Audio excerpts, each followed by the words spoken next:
أعوذ بالله من الشيطان الرجيم.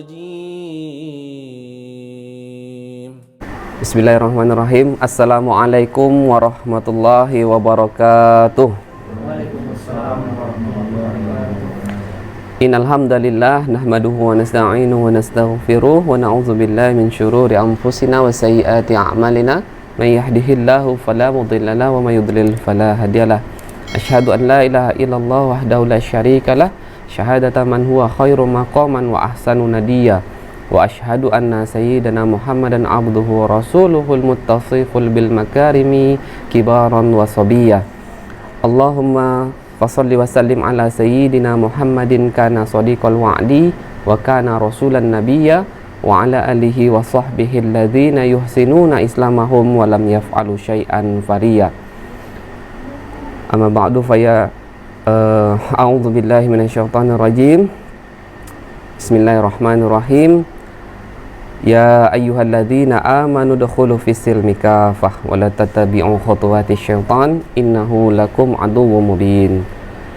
Rabbi shrah li sadri wa yassir li amri wahlul 'uqdatam min lisani yafqahu qawli. Allahumma faqihna fid din wa 'allimna ta'wil. Shadaqallahul azim. Bapak-bapak,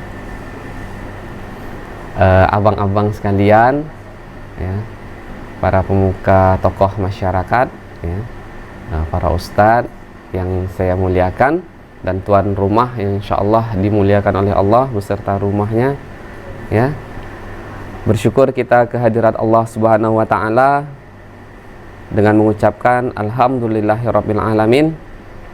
Rasa syukur yang bisa kita ucapkan dengan lisan kita, tetapi sebenarnya hakikat syukur yang sesungguhnya itu adalah imtitsalu awamiri wajtinabu nawahihi, mengerjakan apa-apa yang Allah perintahkan dan meninggalkan apa saja yang Allah larang. Itulah rasa syukur yang sebenarnya yang bisa kita wujudkan dalam bentuk perbuatan kita dan bukan hanya di lisan. Maka rasa syukur itu bisa kita rasakan semua malam ini, yang mana badan kita sehat dan kita punya kesempatan dan keinginan, ya, untuk bisa hadir bersama-sama meramaikan majelis ilmu pada malam hari ini. Nah, selanjutnya kita bersolawat kepada Nabi Muhammad SAW dengan mengucapkan Allahumma sholli ala sayyidina Muhammad wa ala ali sayyidina Muhammad. Assalamualaikum ya Rasulullah. Sebelumnya bapak-bapak dan abang-abang saya sekalian, perkenalkan, nama saya Rizky, biasanya dipanggil Rizky Abu Atta karena saya ayahnya Atta. Anak saya namanya Atta, Atta Ar-Rauf. Atta itu pemberian, Ar-Rauf itu sifat Allah sang pemurah hati. Nah, ngomong-ngomong terkait perkenalan, saya di sini posisi saya sebagai kita kan memiliki sebuah majelis. Nah, majelis kita yang kita adakan di setiap Ahad malam Senin ini di rumah Bapak Irham Syah ini, rumah Ustadz Irham Syah ini adalah majelis Makkah namanya, yaitu Majelis Kajian Islam Kafah. Nah, kebetulan di sini yang mengetuai Majelis Kajian Islam Kafah ini saya sendiri. Nah, karena posisi saya sebagai ketua, terpaksa lah, bukan dengan terpaksa ya, tapi dengan sebenarnya dengan keikhlasan, karena pemateri kita belum siap malam hari ini, maka saya mengisi kekosongannya. Mohon maaf atas segala nanti kekurangan. Kalau ada kesilapan silakan diluruskan dalam forum diskusi kita nanti. Kalau seandainya ada yang mengganjal atau belum terpuaskan, mungkin saya jadikan PR untuk saya tanyakan ke guru-guru kita lainnya. Baik, bapak-bapak sekalian, abang-abang yang saya hormati, kita masuk ke materi yang kedua pada malam hari ini setelah kemarin kita membahas tentang materi ihsanul amal. Sedikit kita singgung kemarin itu, materi ihsanul amal itu adalah membahas tentang amal yang terbaik. Bagaimana amal terbaik itu standarnya. Jadi kalau bukan amal terbaik, maka pilihannya adalah yang satu lagi, amal terburuk. Nah, kalau udah amal terburuk otomatis tidak diterima oleh Allah Subhanahu wa taala. Maka standar amal terbaik itu penjelasan Imam Fudail bin Iyad terkait surah Al-Mulk, ya, ayat kedua itu. Allazi khalaqal mauta wal hayata liyabluwakum ayyukum ahsanu amala. Ya, jadi Allah itu menjadikan mati dan hidup itu bertujuan untuk melihat siapa yang paling baik amalnya. Nah, menurut penjelasan Imam Fudail bin Iyad, syarat diterimanya amal atau amal yang terbaik itu adalah shawab dan ikhlas. Shawab itu benar sesuai dengan tuntunan Rasul Shallallahu Alaihi Wasallam, dan ikhlas itu hanya karena Allah SWT. Maka semoga kita yang hadir malam hari ini memiliki amal terbaik itu. Karena hadir malam hari ini di sini, karena ini merupakan kabar dari Rasul bahwasanya tolabul ilmi faridatun ala kulli muslim, kata Rasul. Menuntut ilmu itu adalah fardu bagi setiap kaum muslimin. Dan fardunya di situ menurut para mufasir, fardunya itu bukan fardu kifayah tapi fardu ain. Kalau udah fardu ain itu sama kedudukannya dengan fardunya sholat fardu. Maka ketika meninggalkannya kita berdosa.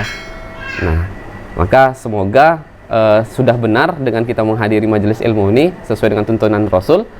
Nah, yang kedua adalah ikhlas. Semoga kita adalah orang-orang yang ikhlas dalam menghadiri majelis pada malam hari ini. Baik, Bapak-bapak yang kami muliakan dan abang-abang sekalian, materi kita yang kedua ini adalah akidah Islamiyah dan hakikat kehidupan. Nah, ini sebagai pengantar, kita akan membahas tentang alam semesta, kehidupan, dan manusia. Nah, di sini terlihat banyak anak bayi, ya, yang mana awal kehidupan itu kita semua berada pada posisi ini. Kita dilahirkan sebagai anak bayi. Nah, bapak-bapak sekalian dan abang-abang sekalian, ini ada sebuah hasil dari penelitian para ahli terkait jantung manusia yang mampu mengedarkan darah sejauh 96.000 km dan ditempuh hanya dalam waktu 23 detik. Nah, dengan begitu kecepatan yang ditempuh oleh darah, ya, yang dipompa oleh jantung itu adalah 15.026.087 km per jam. Itu untuk hari ini tidak ada ya kecepatan kendaraan secepat itu. Maka kita di situ dituntut untuk berpikir, ya. Di sini ada penjelasannya, ya, terkait pembuluh darah, ya, di tubuh kita itu berkelok-kelok dengan sistem amat rumit, memiliki panjang 96.000 km yang tadi dibahas itu. Itu sama dengan 2,5 kali kelilingan bumi tanpa kemacetan atau saling bertuburkan. Nah, jadi di dalam tubuh kita yang hanya sepanjang ini, sebesar ini, itu memiliki panjang pembuluh darah yang sudah diteliti oleh para ahlinya itu sepanjang 96.000 km. Nah, maka itu adalah sebuah penciptaan yang sangat sempurna. Nah, bukti lainnya terkait manusia, ya. Manusia itu memiliki sebuah otak yang menurut para ahli besarnya memori otak manusia itu setara dengan hard disk sebesar 2 kamar tidur ukuran 4x3 meter. Nah, seperti itu kalau digambarkan besarnya memori otak manusia oleh para ahli. Dan jumlah sel dalam otak manusia 100 miliar atau 10 kali dari yang dimiliki oleh seekor simpanse. Nah, kemudian di sini kita ada pertanyaan yang kira-kira mampu tidak kita menjawab seluruh pertanyaan ini. Yang pertama, berapa jumlah rambut di kepala kita masing-masing? Nah, yang kedua, berapa jumlah cacing dalam perut kita? Yang ketiga, apa yang telah kita lakukan pada tanggal 12 Januari tahun 1996, ya, jam 10.45 waktu Indonesia Barat? Kira-kira ada yang tahu, Bang? Nggak ingat lagi ya, Bang, ya? Insya Allah nggak ingat, ya. Nah, yang keempat ini kita ganti tahunnya. Apa yang akan kita lakukan tanggal 12 Januari tahun 2024 misalnya, jam 10.45 waktu Indonesia bagian Barat? Tentu kita nggak ada yang tahu. Maka itu adalah bukti bahwasanya ketika kita membahas tentang manusia, manusia ini memiliki ya sifat yang pertama yaitu terbatas. Terbatas di sini maksudnya tuh kemampuan manusia itu tidak ada yang sempurna. Semua serba terbatas.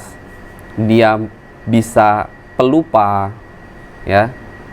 Dia itu tidak selalu bisa mendapatkan apa yang dia mau, ya. Tidak mampu mengingat apa yang telah lama berlalu dan tidak mampu melihat masa depan, ya. Yang kedua, manusia itu juga lemah. Baru terkena isu corona aja udah sakit, ya. Baru isunya aja udah sakit. Nah, jadi baru dengan keadaan yang beberapa pekan ini aja kita bisa tumbang sakit, ya, dengan pertukaran cuaca ini. Itu membuktikan manusia itu lemah. Dan yang ketiga, manusia itu membutuhkan yang lainnya. Nah, jadi ini semua kita bersama udah tahu, ya, terkait lemahnya manusia. Apalagi yang ketiga ini, manusia itu membutuhkan manusia yang lainnya atau membutuhkan makhluk yang lainnya, yaitu seperti tanam-tanaman, tumbuhan, ya, angin dan sebagainya. Nah, sekilas tentang alam semesta. Nah, ini tentang alam semesta. Di sini ada bumi, ada planet-planet yaitu Venus, Mars, Merkurius dan Pluto. Nah, di sini masih bumi, ya, yang paling besar terlihat oleh kita. Nah, kemudian kita lihat lagi dengan jumlah yang bertambah. Ternyata bumi berubah jadi yang paling kecil. Ini bukan berubah, ya, tapi tetap ukurannya segitu. Ternyata ada yang lebih besar lagi, yaitu Uranus, Neptune, dan Saturnus, dan Jupiter. Nah, maka bumi menjadi semakin kecil tempat kediaman kita. Nah, ketika ditambah lagi dengan yang lainnya, ya, yang ada di alam semesta ini, ada matahari. Nah, justru matahari membuat bumi terlihat semakin lebih kecil lagi. Nah, ternyata di atas matahari masih ada yang lebih besar lagi, yaitu Sirius, Pollux, Arcturus.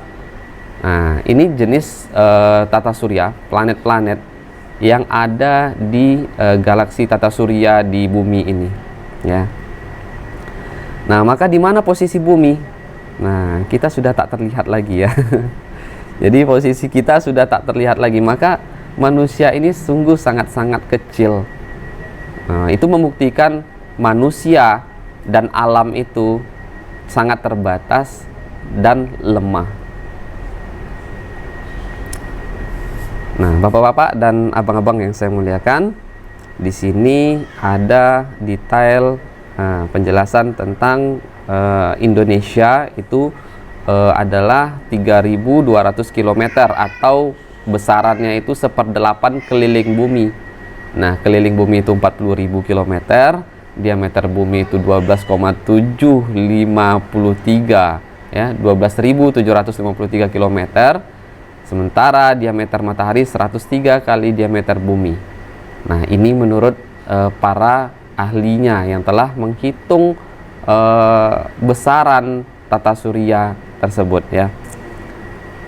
Nah, manusia hanya salah satu makhluk dari miliaran makhluk lainnya di bumi ini. Nah, di sini kita bisa melihat itulah kekuasaan Allah, ya, bapak-bapak dan abang-abang sekalian. Tapi terkadang begitu banyak manusia yang mengabaikannya. Nah, realitas tentang alam semesta juga ternyata lemah, terbatas, dan butuh yang lainnya. Kita mungkin aneh, ya, saya udah pernah menjalani pelajaran IPA di sekolah dulu, di bangku sekolah, bahwasanya alam semesta itu juga butuh yang lainnya. Contohnya kayak bulan, itu mendapatkan cahayanya dari mana, bintang itu mendapatkan cahayanya dari mana. Nah, sementara matahari memang yang sumber cahayanya. Maka juga terkait tanam-tanaman juga ketika dia akan mengolah makanan yang ada di tubuhnya, kayak tanaman, ya, yang hijau, itu melakukan fotosintesis dengan menggunakan cahaya dari matahari dan juga oksigen. Nah, maka jelas alam semesta ya, tadi manusia terbatas, sifatnya lemah dan membutuhkan yang lain, begitu juga dengan alam semesta. Nah, contoh alam semesta yang lainnya terkait kelemahannya. Nah, matahari itu tidak merdeka memilih posisinya untuk terbit dan tenggelam. Nah, dia tunduk dengan aturan Allah. Tiap pagi dia terbit, tiap sore dia tenggelam, tak bisa protes. Kita tidak bisa bayangkan kalau seandainya matahari itu sesuka hatinya. Dia sebentar terbitnya di timur, ya, tenggelamnya di utara gitu ya, atau dia nggak tenggelam ya. Nah, itu bisa kacau kehidupan manusia. Nah, di sini kita juga bisa mengambil pelajaran dari seekor unta, ya, hewan ciptaan yang sangat masya Allah, ya.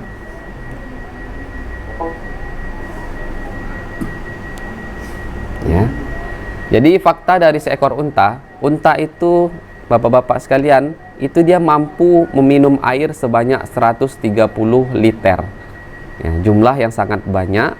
Kalau atlet itu ya Bang, itu harus berapa liter Bang minumnya Bang. Nah, kalau ini unta jauh lebih sehat sepertinya dari atlet. Dia bisa minum sebanyak 130 liter. Mampu menyimpan cadangan nutrisi di punuk unta, ya.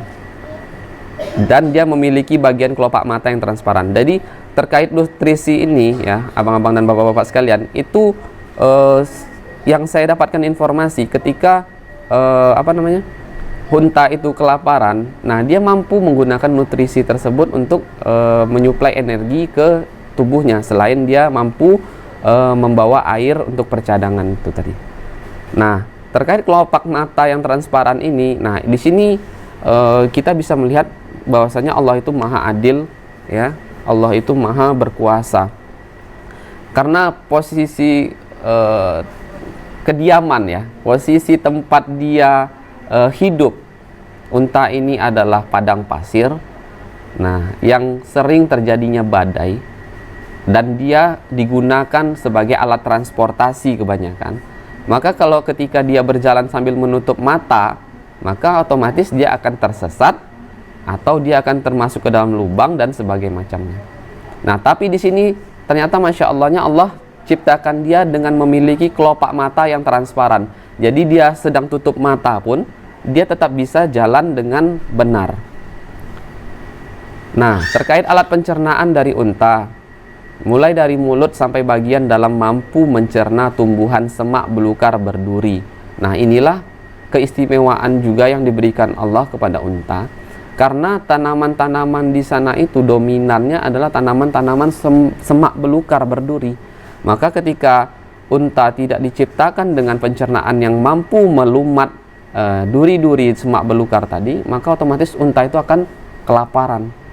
Nah, jadi masya Allahnya Allah ciptakan pencernaan unta itu sesuai dengan kondisi tempat ia akan mencari makanan yang dia butuhkan tadi. Nah, terkait telapak kaki yang lebar juga Allah ciptakan agar unta tersebut ketika menjadi alat transportasi di padang pasir tadi, dia tidak akan terjebak kakinya di dalam padang pasir karena dia memiliki kaki yang lebar. Nah, lapisan kulit yang tebal pada bagian yang bersentuhan dengan pasir, unta memiliki lapisan yang tidak mudah merasakan panasnya padang pasir itu. Kiai Abu Zaidan itu pernah cerita ya, bahwasanya di padang pasir itu ketika panasnya itu telur mentah itu Bang bisa masak katanya, bisa terebus di situ, bisa matang jadi telur rebus.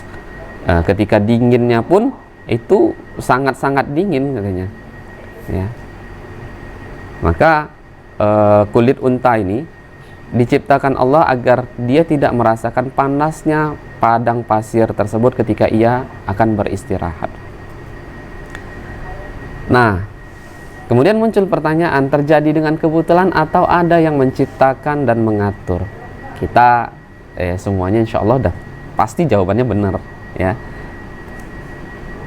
Nah, tentu jawaban yang kita butuhkan dari pertanyaan tadi harus kesimpulan yang memuaskan akal. Ya, ada pencipta pastinya yang maha mengatur segala yang ada di alam semesta. Ya, karena dengan begitu ya, kita pernah mendengar juga bahwasanya ada sebuah pemahaman ya. Pemahaman itu adalah pemahaman ateis ya, yang tidak meyakini adanya sang pencipta. Maka itu adalah pemahaman yang benar-benar gagal paham kalau menurut saya. Bahkan kipas angin ini tidak akan hidup jika tidak ada yang menghidupkan. Membuat terkait teh gitu kan, membuat teh itu tidak akan ada dengan sendirinya tanpa ada yang membuat. Maka adanya sesuatu, maka karena ada penciptanya. Ya, keimanan pada pencipta adalah suatu yang fitrah ya, karena manusia memiliki naluri beragama, ghorizah tadayun. Nah, namun jika perasaan yang muncul dari naluri ini ya dibiarkan berjalan sendiri tanpa bimbingan akal, maka ia akan cenderung menambah-nambahkan pada pencipta sifat-sifat yang tidak layak. Nah, jadi bapak-bapak dan abang-abang sekalian, sebenarnya setiap manusia itu memiliki satu ghorizah, yaitu ghorizah tadayun, yaitu naluri beragama. Sekalipun saudara-saudara kita yang mungkin tinggal di hutan-hutan, tidak bertemu dengan orang lain selain mereka aja. Nah, maka bisa kita saksikan bahwasanya mereka itu tetap mencari sebuah benda ya, atau seseorang yang untuk mereka agungkan. Bisa jadi itu pohon, bisa jadi itu batu besar. Nah, itu bukti bahwasanya setiap manusia itu memiliki naluri yang fitrah terkait naluri beragama. Manusia itu membutuhkan sesuatu untuk diagungkan. Nah, bagaimana pertanyaannya ketika dengan orang-orang ateis? Nah, mereka itu kan tidak percaya pencipta. Otomatis dengan begitu mereka tidak percaya dengan agama. Nah, mereka itu bukan tidak memiliki naluri beragama, melainkan mereka mengingkari naluri yang ada pada diri mereka. Karena di negara mereka sendiri, negara para komunis itu, mereka itu membuat patung-patung ya, contohnya patung-patung Lenin, patung Karl Marx itu ya, para filsuf-filsuf mereka itu adalah bentuk mereka mengagungkan para pendahulu mereka. Nah, mereka mengagungkan para pendahulu mereka itu adalah pengalihan naluri beragama mereka kepada naluri mereka untuk mengagungkan tokoh-tokoh mereka. Jadi sebenarnya manusia itu telah Allah titipkan naluri untuk menyembah sesuatu. Nah, tapi jika naluri tersebut tidak diarahkan sesuai dengan arah yang benar, maka cenderung manusia itu akan menambah-nambahkan sifat ya yang tidak layak pada pencipta. Maka ada sebuah agama ketika dia mempelajari, dia meyakini bahwa pencipta itu harus pencipta itu bersifat dia maha pemurah, memberi rezeki, maka dia menggambarkan Tuhannya dengan banyak tangannya. Nah, ketika manusia itu dalam beragama meyakini Tuhannya maha melihat, maka dia akan buat Tuhannya dengan gambaran wajahnya di 4 sisi atau 6 sisi atau 8 sisi wajahnya. Nah, itu ketika naluri beragama itu tadi tidak dibimbing dengan akal dan informasi yang paling akurat ya. Kalau di kita sudah bersama kita ketahui, informasi yang paling akurat itu, informasi satu-satunya yang benar, yang sahih itu adalah dalil ya, yaitu dalil akli dan dalil nakli. Dalil nakli ini yaitu informasi-informasi yang tertulis ya, yang mutawatir. Yang pertama itu adalah Al-Quran, sudah jelas mutawatir. Dan yang kedua itu dalil nakli, itu yang informasi tertulis itu adalah hadis ya, hadis yang mutawatir, hadis yang diturunkan secara tawatur. Nah, jika tanpa bimbingan akal manusia akan cenderung menyembah sesuatu yang sebenarnya tidak layak untuk disembah. Itu yang kita bahas tadi. Menyembah pohon, menyembah batu besar, dan lain sebagainya. Nah, pelajaran dari Nabi Ibrahim alaihissalam, bahwasanya Nabi Ibrahim alaihissalam di perjalanan hidupnya beliau alaihissalam mencari Tuhan, ya, mulai dari melihat bulan, melihat matahari, ya. Nah, Nabi Ibrahim mencarinya dengan menggunakan akalnya dan melihat alam semesta. Di Quran surah Al-An'am ayat 75, Allah mengabarkan yang artinya, dan demikianlah kami perlihatkan kepada Ibrahim tanda-tanda keagungan kami yang terdapat di langit dan bumi, dan kami memperlihatkannya agar dia termasuk orang yakin. Nah, keagungan Allah yang terdapat di langit dan di bumi ini yang menyebabkan Nabi Ibrahim akan termasuk orang-orang yang beriman, yakin kepada Allah Subhanahu wa taala. Nah, sehingga Nabi Ibrahim itu meyakini bahwasanya tidak mungkin matahari itu sebagai Tuhan, karena dia bisa berganti, bisa hilang, berganti dengan bulan. Nah, maka pertukaran matahari dan bulan itu tentu ada yang mengatur. Nah, itulah yang menyebabkan Nabi Ibrahim terus berpikir bahwasanya ada Tuhan yang maha mengatur segalanya. Di Quran surah Al-An'am ayat 76, Allah mengatakan, yang artinya ketika malam telah gelap, dia melihat sebuah bintang lalu dia berkata, inilah Tuhanku. Tetapi tatkala bintang itu tenggelam, dia berkata, saya tidak suka kepada yang tenggelam.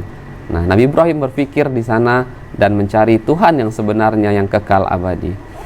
Kemudian di Quran surah Al-An'am ayat 77, Allah berfirman yang artinya, kemudian tatkala dia melihat bulan terbit, dia berkata, inilah Tuhanku. Tetapi setelah bulan itu terbenam, dia berkata, sesungguhnya jika Tuhanku tidak memberi petunjuk kepadaku, pastilah aku termasuk orang yang sesat. Dan Nabi Ibrahim juga tidak meyakini bahwa bulan itu adalah Tuhan. Quran surah Al-An'am ayat 78, yang artinya, kemudian tatkala ia melihat matahari, dia berkata, inilah Tuhanku, ini yang lebih besar. Maka tatkala matahari itu terbenam, dia berkata, hai kaumku, sesungguhnya aku berlepas diri dari apa yang kamu persekutukan. Maka Nabi Ibrahim juga tidak meyakini bahwa matahari juga bukanlah sebagai Tuhan. Ya. Selanjutnya Quran surah Al-An'am ayat 79, yang artinya, sesungguhnya aku menghadapkan diriku kepada Rabb yang menciptakan langit dan bumi dengan cenderung kepada agama yang benar, dan aku bukanlah termasuk orang-orang yang mempersekutukan Tuhan. Maka di sini Nabi Ibrahim meyakini bahwasanya satu-satunya Tuhan pencipta langit dan bumi dan segala isinya ini adalah Rabb semesta alam. Ya.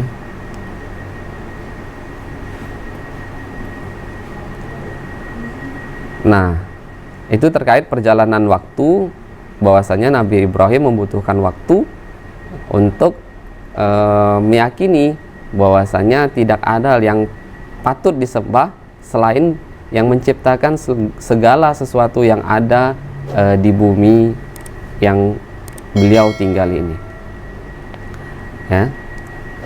Nah, ini perjalanan manusia di bumi, mulai dari sel yang saling bertemu, berkembang menjadi janin, ya, yang mulai terbentuk, kemudian terlahirkan, ya, baru terlahirkan saja dia sudah merokok ya ini, ya. Kemudian dia dewasa dan mulai bisa berpikir, mulai bekerja, dan hingga ajalnya tiba, ya. Nah, dengan begini kita harusnya merenungkan perjalanan hidup kita. Apakah akan seperti gini aja, ya? Hidup, lahir, hidup, senang-senang, ya kan? Terus menikmati kehidupan, bekerja, ya, bercerita dengan apa adanya, ya kan? Nah, tak beda dengan hewan, ya, simpanse itu, ya. Kemudian menemui ajalnya dan kematian. Nah, apakah kita termasuk juga sebagai orang yang tidak percaya kepada akhirat? Ya, di sini ada seorang, ya, politikus, ya, Nikita Khrushchev, ya, dia tidak percaya akan akhirat. Nah,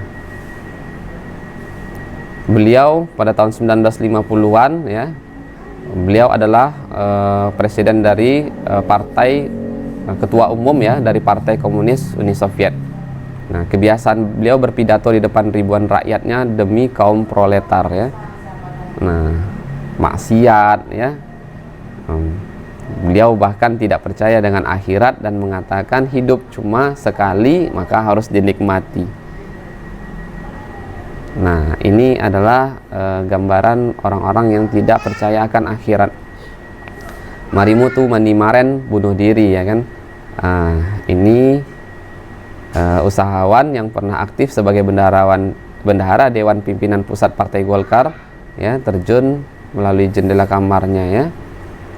Orang-orang yang bunuh diri itu sejatinya dia tidak mempercepat kematiannya, hanya saja dia memilih kematiannya itu dengan kemaksiatan.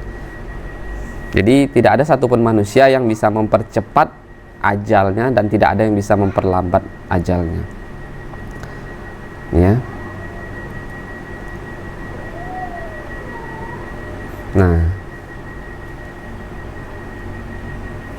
Nah terkait semua yang kita bahas tadi, bahwasanya manusia, alam semesta dan kehidupan ini semuanya bersifat terbatas, tidak ada yang kekal abadi.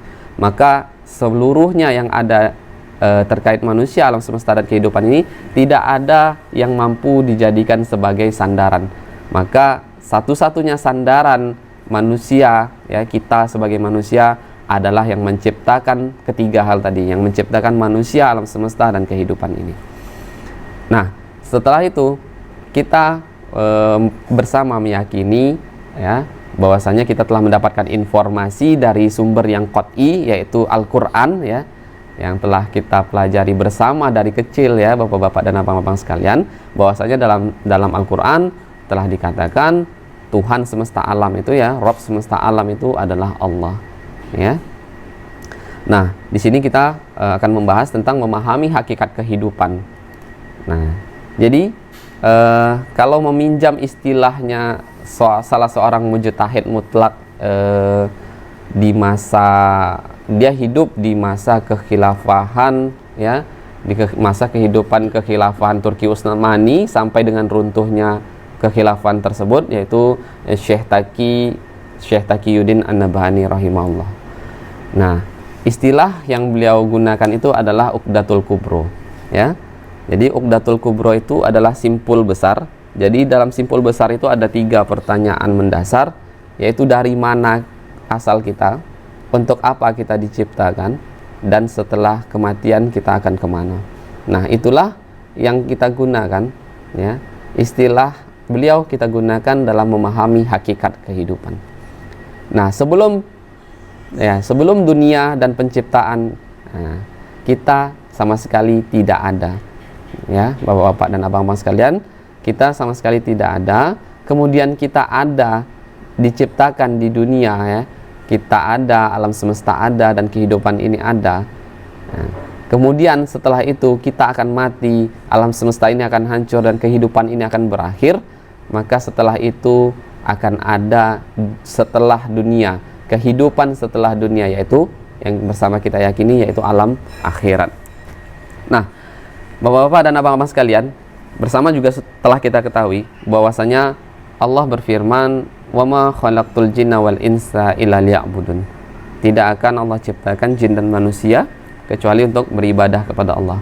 Nah, makna ibadah di sini Bapak-bapak sekalian itu adalah makna ibadah secara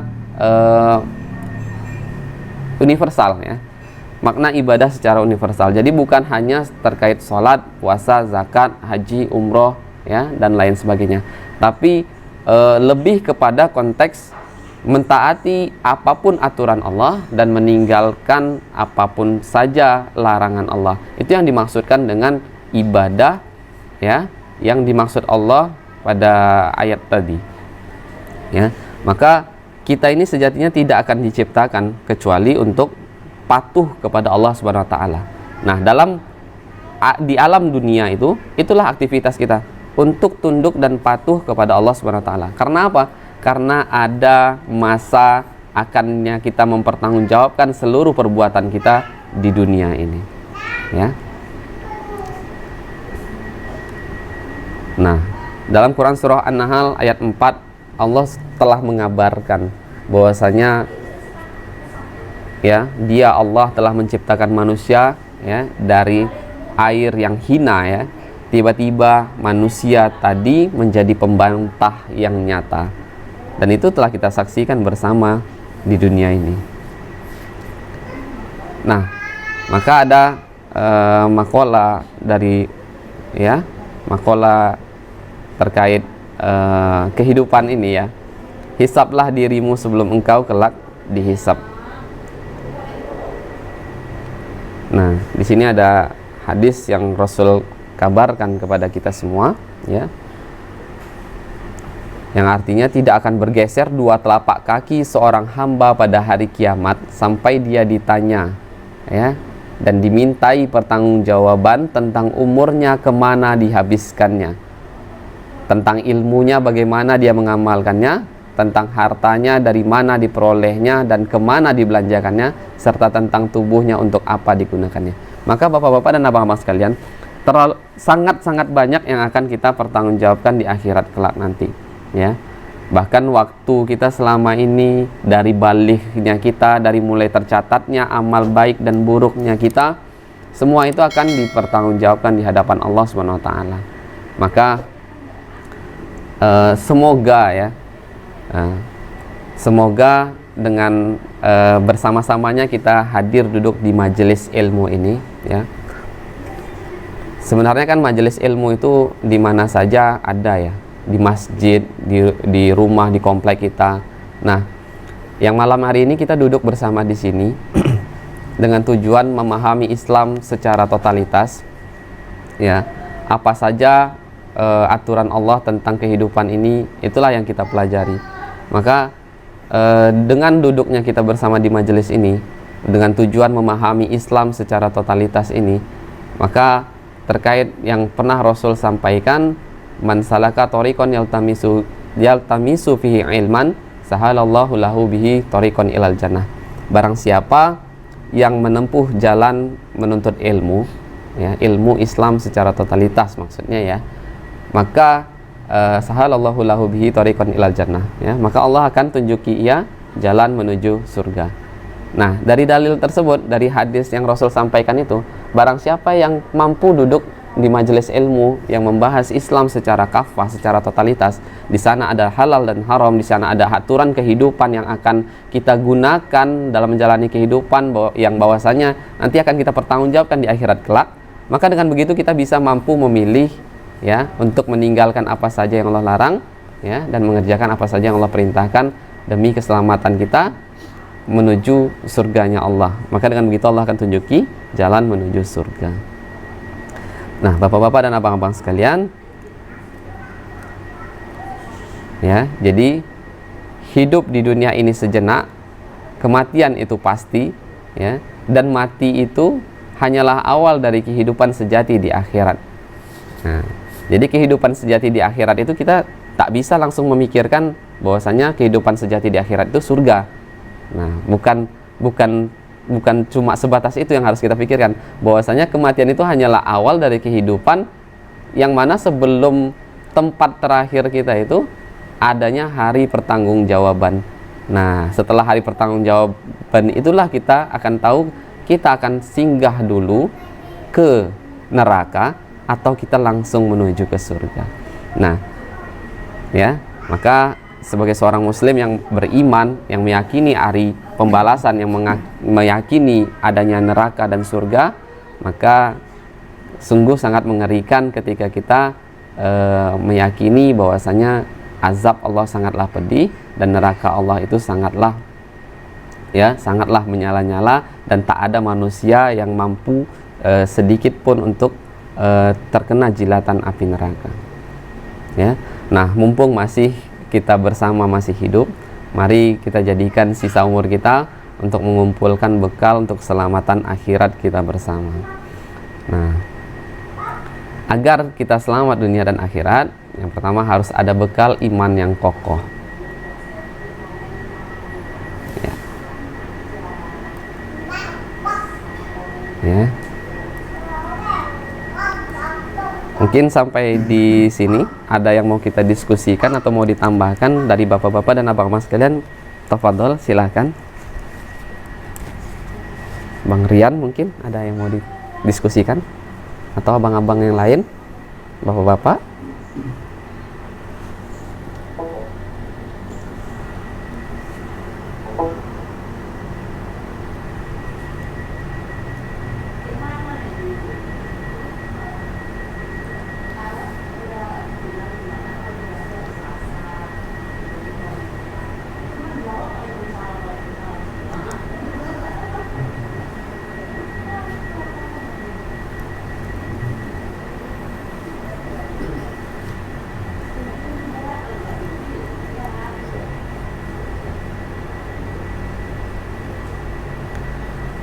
Baik.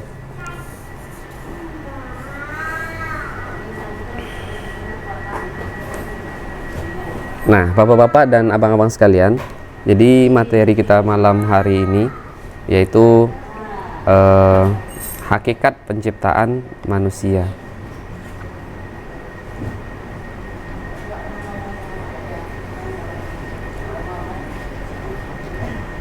Ya, terkait hakikat kehidupan manusia ini bisa kita tarik kesimpulan bahwasanya Allah menciptakan kita adalah dalam rangka ya mentaati segala perintahnya dan meninggalkan segala larangan yang telah Allah berikan. Nah, maka bagaimana kita akan mampu menjalani segala perintah Allah apa saja, dan bagaimana kita akan mampu meninggalkan segala larangan Allah jika kita tak tahu apa saja yang dilarang Allah? Maka majelis kita malam hari ini hadir ya, membuka pintu selebar-lebarnya untuk kita bersama di sini memahami apa saja yang perlu kita ketahui tentang perintah-perintah Allah dan apa saja yang kita perlu ketahui tentang segala larangan Allah ya. Maka semoga harapan kami bersama ya, kita bisa terus hadir dengan continue ya, karena materi kita yang selanjutnya ini insya Allah akan diisi oleh Ustadz Enggal Setiawan ya, atau lebih dikenal dengan Uwais ya, Uwais Al-Jadid Abu Najmi ya. Beliau kita undang di majelis Makkah kita ini, majelis kajian Islam Kafah ini sebagai pemateri yang insya Allah akan kita coba tetapkan beliau sebagai pemateri tetap. Dan beliau ini sebenarnya sebagai pengasuh, founder ya, sebagai founder majelis Yuk Segera Hijrah. Nah, harapannya, besar harapan kami semua, bapak-bapak dan abang-abang sekalian bisa hadir di Ahad depan ya, yang insya Allah akan diisi oleh Tuan Guru kita, Ustadz Enggal Setiawan. Baik, kalau ada yang mau diskusikan, silakan kepada bapak-bapak dan abang-abang sekalian. Kalau tidak ada, mungkin bisa kita tutup. Dan insya Allah kalau seandainya ada yang mau kita bahas ya, nanti bisa sekalian ramah tamah dengan sambil ngeteh atau ngopi ya. Insya Allah yang ada yang mau didiskusikan, Ustaz, silakan Bang.